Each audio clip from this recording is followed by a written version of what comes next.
Hello everyone and welcome to my coloring corner. Today is Monday View on Tuesday. I do apologize. I'm going to adjust the camera here just a second. I didn't realize that the autofocus was on. Let's turn that off because that's annoying.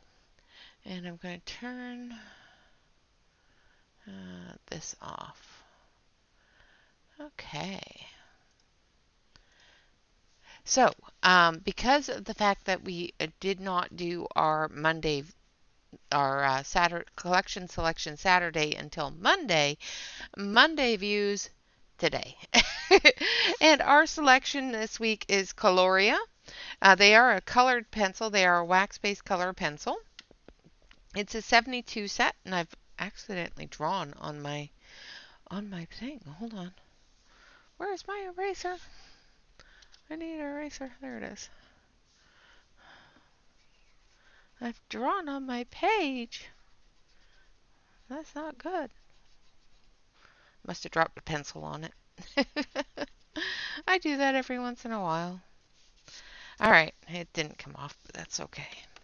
So we have our whites into our yellows, yellows into our orange, and then our pink, peachy pink tones into our pinks, into our reds, our greens, into our blues into our purples, and this blue here should be somewhere else.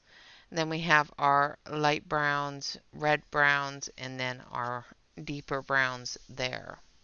So it's a very good set. It does encompass a lot of different areas that you would utilize it for. It utilizes a lot of I guess floral tones. The only thing that I really find is lacking in this set is dark greens. There's only one really dark green. I don't know why, but it does lack in the dark greens. It's got a couple of olive greens, but there's not really a nice deep yellow green, dark green. All right, or blue green, I guess it would be. So let's take a look. I'm going to zoom you in a little bit, and then we'll take a look at the test results for this set because they are a little bit interesting. I'm going to zoom you in so you can see the whole page. There, that's better. So there you can see the swatch chart a lot better. Sorry about the zoom in. There. So as you can see, I was able to blend them quite nicely here on the bottom for the pictures of the page. I was even able to do a yellow, green, blue butterfly. Typically I do those in oranges. All right, so in the testing process, I test for smudge resistance, water resistance, blendability, as well as blendability with blenders and other things, as well as the amount of the pencils themselves. So they are not water resistant. They do move quite a bit with water. They do move with my hand, smudging against them. However, they blend beautifully. All three colors blend together to create a three-color blend without showing the lines between each color. They do a rainbow blend, absolutely gorgeous as well. So we've got yellow, orange, purple, blue, green, back to yellow, which is fantastic. And then, of course, we've got our blenders. So this is the white and this is the Caran d'Ache. Now I do find that they blend a lot nicer with the white than they do the Caran d'Ache. However, the Caran d'Ache will pull the reds into the yellow, creating that orange, as well as the blues into the yellow, creating a green. So they do blend very nicely in that manner as well. However, to create a blended page without white spot, I would definitely suggest using either the Derwent blender or the white. The set when I purchased it was on sale. and I did purchase them for $15.99, which comes to be about 22 cents a pencil. It is a 72 pencil set, and it does come in a case. The case is a little bit larger than most cases. So as you can see here, it's about the size of the sheet of paper. I'm going to zoom you out so we can see the entire uh, case of pencils. All right, there we go. Okay, so it is a zipper case, and it is an individual slot case, which is fantastic. The only thing is sometimes getting the pencils in and out of the end sleeves can be a little bit more difficult. I do find that they tend to catch on the sleeve, so be careful of that. So here we have our white into our yellows, our peach tones into our pinks, our yellows into our oranges, and peach tones into our pinks, our reds, our greens, our blues into our purples, and then into the browns and the grays. So it has a really, really good set of pencils. The pencils themselves are quite chunky in the hand. They also have some really, really cute graphics. The printing on the pencils is large size, so it's very easy to see, which is fantastic for people with visual impairments, like me. So we are going to zoom in. The set is a very lovely set of pencils. It is one that I do enjoy using. I haven't used them nearly as much as I'd like to. All right, so with Monday View, of course, we have Matters Monday. So, of course, we are going to work on a page from Art Matters. So I've got my clamp here. I've got to move over here. And then we're going to clamp it down because we're getting to a point of the book where it won't stay open on its own while I'm coloring without breaking the binding, and I don't want to do that. So last week we colored the Fraudmobile and the Fraud Police. So it says the problems of failure are hard. The problem of success can be harder because nobody warns you about them. The first problem of any kind of even limited success is the unshakable conviction that you are getting away with something, and that any moment now they will discover you. It's imposter syndrome, something my wife Amanda christened the fraud police. So we will be working on the next page today. I am going to zoom you in a little bit further so we can see the entire page. So hold on to yourselves. Here we go. There we go. There. It says, in my case, I was convinced that there would be a knock on the door, and a man with a clipboard. I don't know why he carried a clipboard. In my head, he just did. Would be there to tell me that it was all over, and they had caught up with me, and now I would have to go and get a real job, one that didn't consist of making things up and writing them down and reading books I wanted to read. And then I would go away quietly and get the kind of job where you don't have to make things up anymore.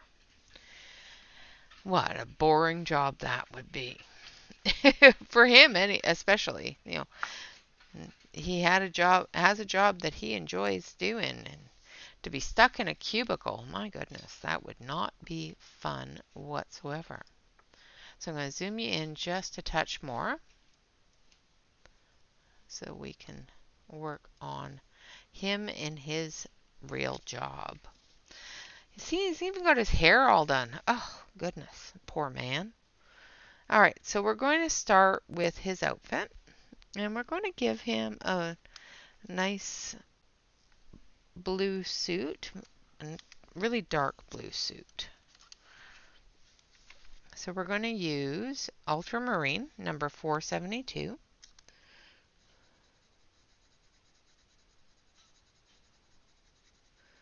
Now, Chris Riddell, the artist that has drawn the images in this book, has put a lot of shading on there for us.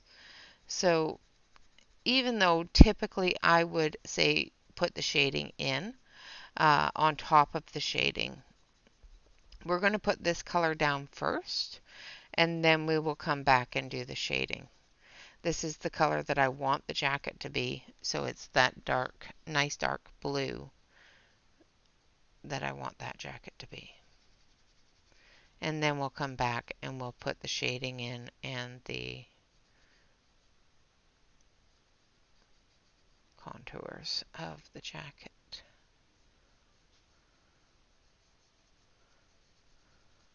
Like so. Alright, now what we're going to shade with is this deep purple.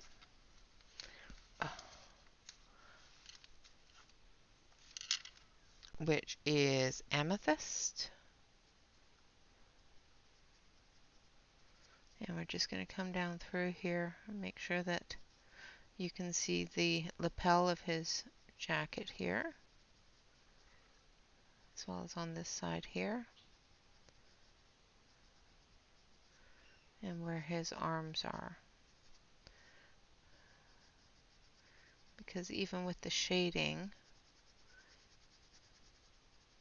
you should be able to see where his sleeve ends and starts and where his arms are. So I'm just going a little bit lighter over the shaded area, but going a little heavier in those contour areas, areas where you can see that the jacket is separated from with the arms and the lapel, like so. And then we're just going to go over it again with the blue and just blend that purple into the blue. Now you could do this with black as well. I find that doing it with purple allows it to blend into the blue a little bit nicer. And sometimes just adding that and then adding the blue on top of it, it will turn it a little bit more of a darker blue. Just because of the nature of purple is red and blue. The more blue you add, the darker the purple. The more red you add, the darker the red purple. Like so.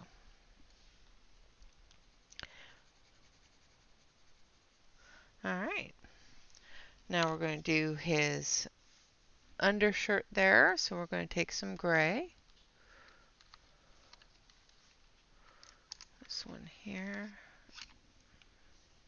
So this is space gray. I'm going to sharpen this. Sharpen it up.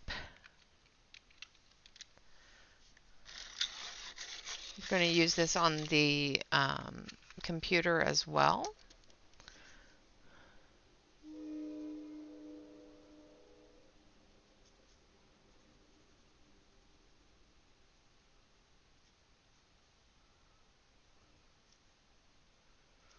Alright, and then we're going to use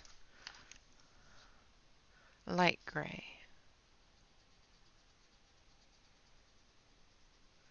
For that shirt. Then we're going to go into our peach tones here. And we're going to give him a very light tone on his skin.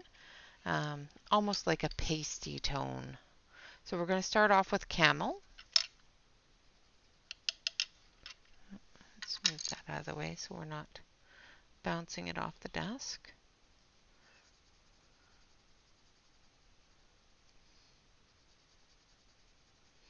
Because he is not happy. And some people say the longer you sit in an office, the less pigment you have in your skin. It's not true, but that's what the artistic evaluation of it would be. Now we're going to go into it with a little bit of creamy beige.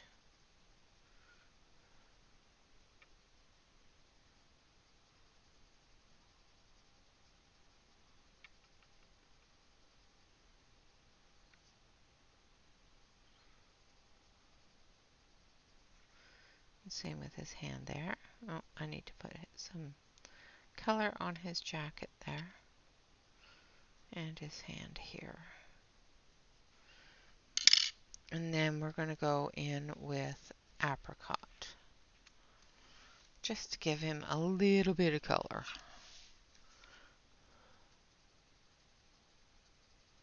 And we're just going to go right over all of it with the apricot.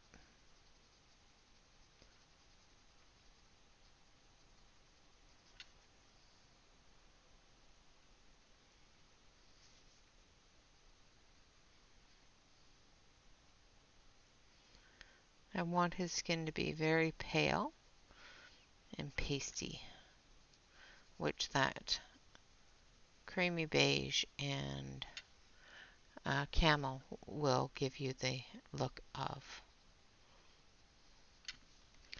Like so.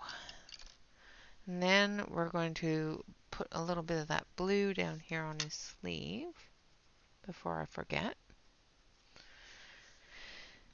Now we're going to take the space gray and we're going to do the back of his monitor here.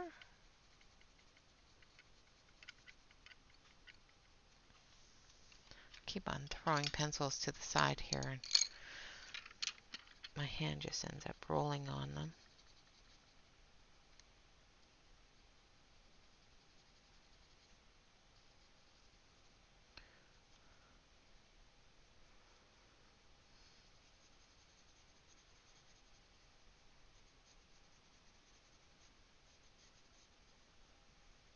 There we go.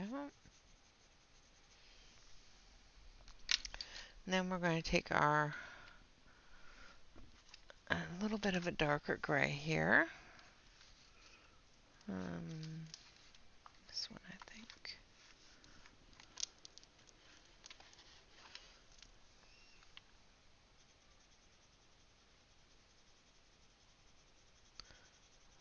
A little bit of a lighter gray, I should say. Thought it was going to be a little darker, but it's not. Which is fine. We'll just leave that space gray as the dark gray and use this one as the light gray. And then we're going to take our black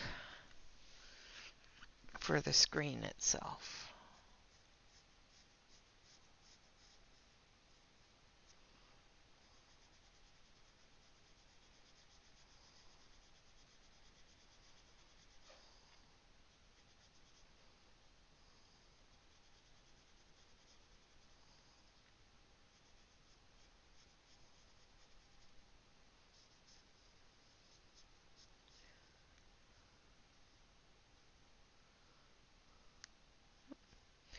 Be careful because you will tear holes in the page like I just did. So be careful with your pencils. Make sure they're not too sharp and don't press too hard. This book is not a coloring book. So if you purchase this book to color along with the Matters Mondays, this has been going on for over a year. This is the second year that we've been doing Matters Monday. So if you do color along, please remember that this is not a coloring book. Don't get upset that the paper is thin. Not all the pages are in the same book. That sort of thing. One of the things you'll find, especially if you purchase the hardcover book, there are some pages or actually an entire chapter in this book that is not in the hardcover book. So be aware of that. If you come to that chapter and you're trying to color it and you can't because it doesn't exist in the book, I do tell people while I'm coloring that chapter of this book that they do not have that chapter in the hardcover book. But you are definitely welcome to color along. Just remember that this is not coloring book paper. This is just straight printer paper, almost like a newspaper. Alright, so I went with the black. The space gray, and now I'm using the light gray just to blend everything together on his computer. I colored the keyboard as well as the back of the monitor here. All right. Now we're going to do the same thing. We're going to take the elephant gray and we're going to do the calculator here.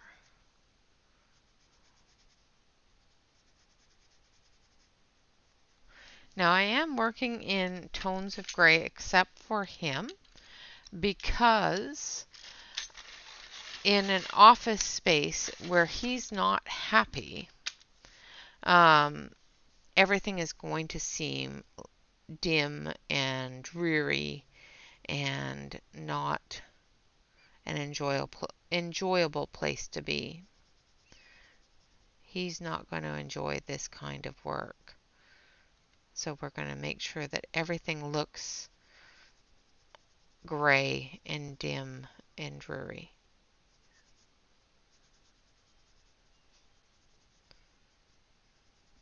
Just taking that elephant gray, putting it on the papers, as well as the calculator here, and the paper out of the calculator. Do the desk.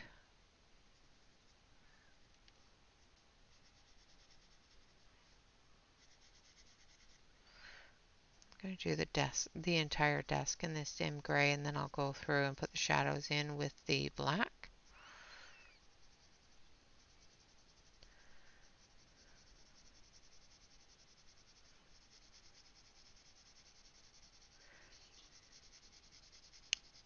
So this is elephant gray, which is number 901.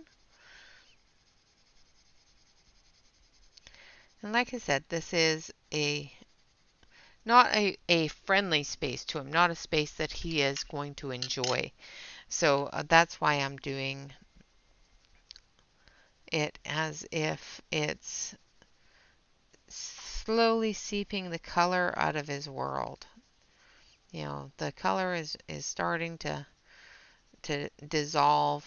The imagination, the enjoyment of creating is dissolving with the mundane office job.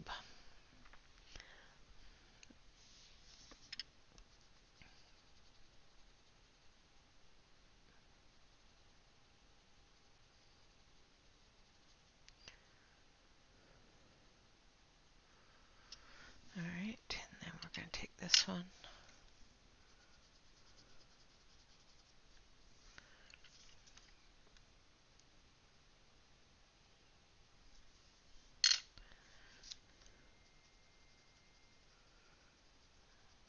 There we go. Now for the backgrounds here, the edges of the cubicle, we're going to do those black because they're usually black or silver.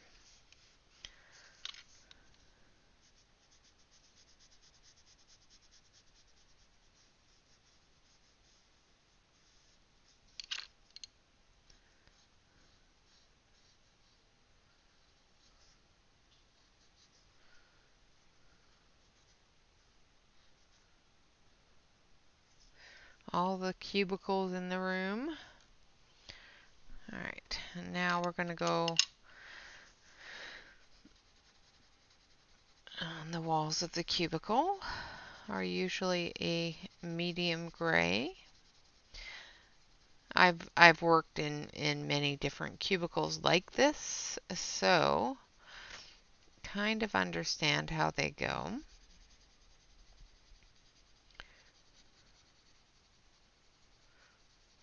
They are very restricting in color. You can add your own color sometimes if they'll let you. I did work in one job that you could not put anything in your cubicle that was not company related. and everything company related was one color. And it's like, yeah, I'll just stay with gray, thanks.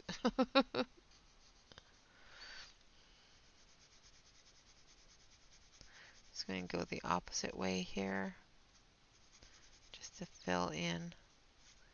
And it's usually a fabric coating on the walls, so that it dampens the sound of whatever you're doing from the cubicle next door.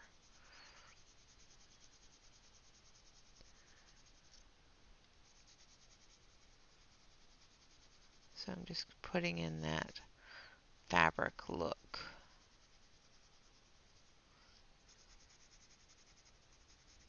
Of the cubicles. And we're going to fade these ones out.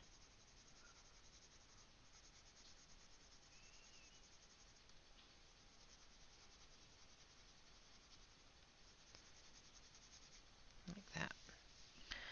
Alright, now these pictures on the wall here, they're graphs. So we're going to actually use little pops of color in the graphs. So we're going to use some red and some green.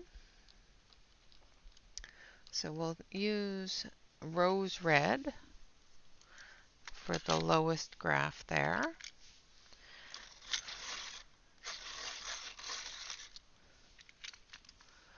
So we're going to make the graph go from in the red to in the black. So that's 2 months in a row that they're in the red, and then we'll put them in the green. So we're going to use this one here. We're going to use soft green for that.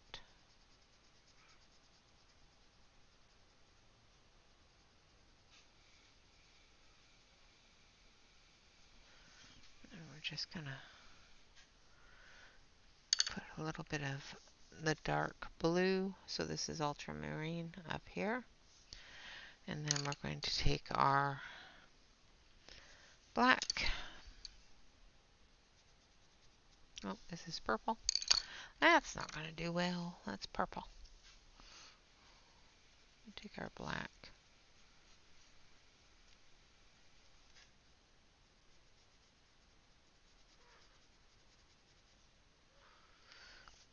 Do the edges of the page here.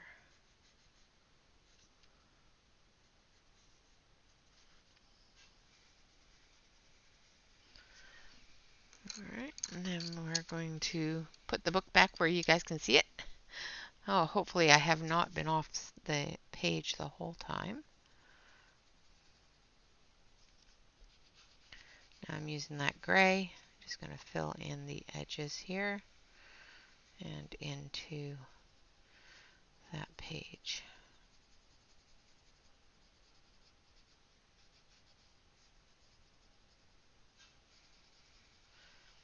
Taking that red, do the same thing with this page here.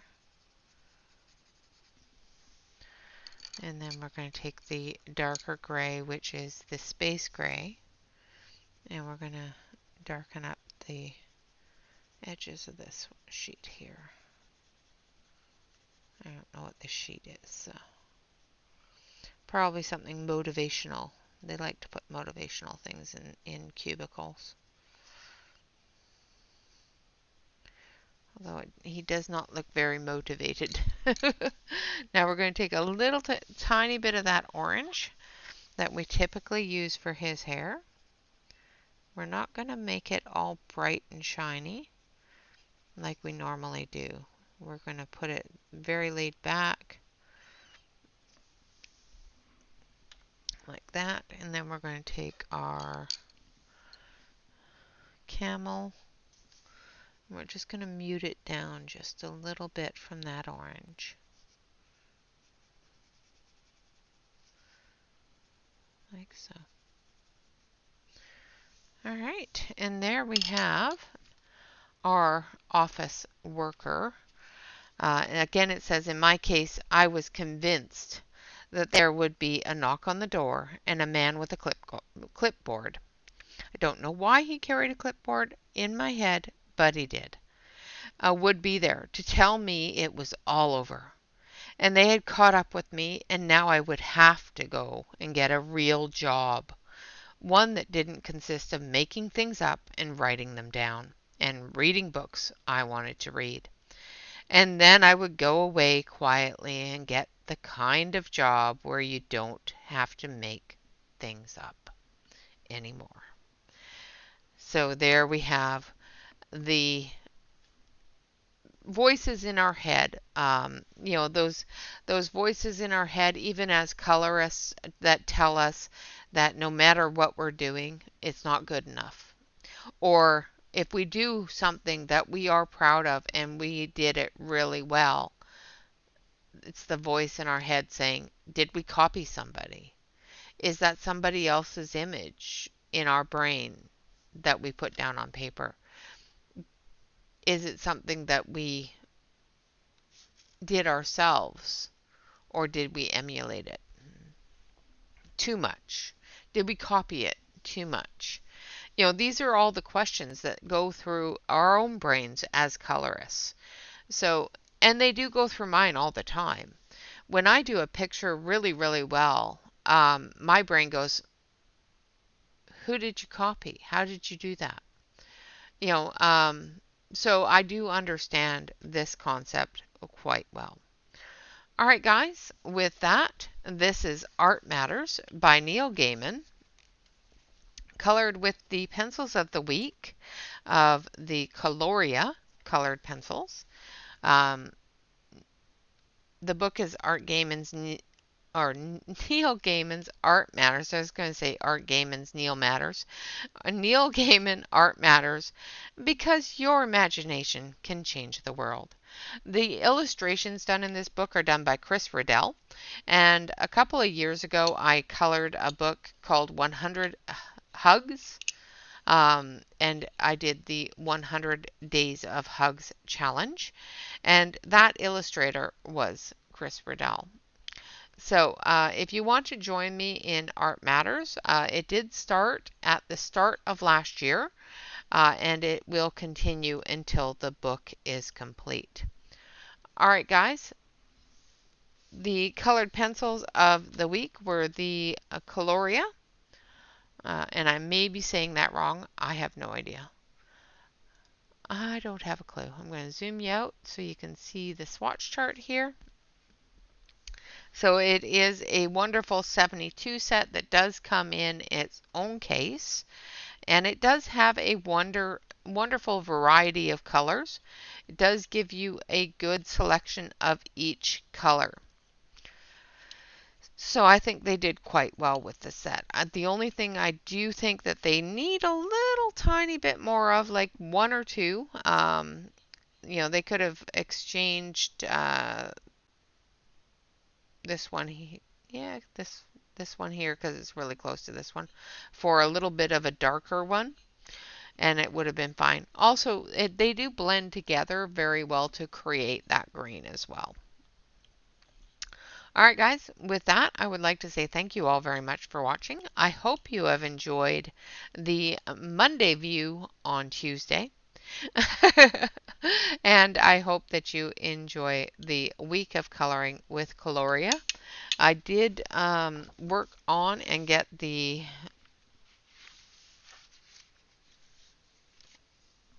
last pillars finished in the book that we're in the page that we're working on. Hopefully on Wednesday we will be able to finish Christmas in July with R.J. Hampson. All right, guys, with that, thank you all very much for watching. Of course, always remember to like, comment, and subscribe to any YouTube artist that you enjoy. And of course, always remember to relax, color, and stay safe, everyone. Until next time, bye-bye for now.